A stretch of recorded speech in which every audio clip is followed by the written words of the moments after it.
Hey guys, welcome to our channel. In today's video, we'll learn how to overlay a video on CapCut PC and laptop.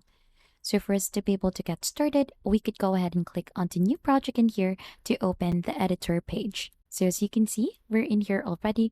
And for us to be able to add in the videos, so we'll need to import that one. So you could simply click onto the import option in here, or you could just simply drag and drop the videos that you want to go ahead and add in here.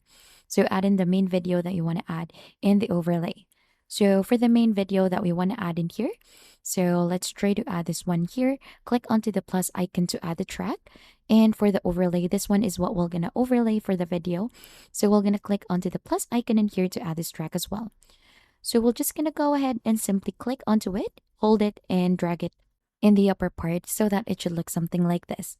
So as you can see, this is an overlay already. So we cannot see the video onto the back. So what you need to do is we need to click onto the video that we want to use as an overlay. So let's trim that one first since it was too long. So let's delete the right for that. And what we need to do, since we've clicked onto it already, we could resize this to make this smaller, and we could position this anywhere you like. So for example, onto this part, and it should look something like this. So both of the videos will play at the same time. You could also go ahead and do a crop onto the video in here. Crop a video in here. You could flip this as well so that it would mirror, and you could do the same thing onto the main video. So if you try to play this, it should look something like this. And that is just basically it onto how to overlay a video on CapCut PC and laptop.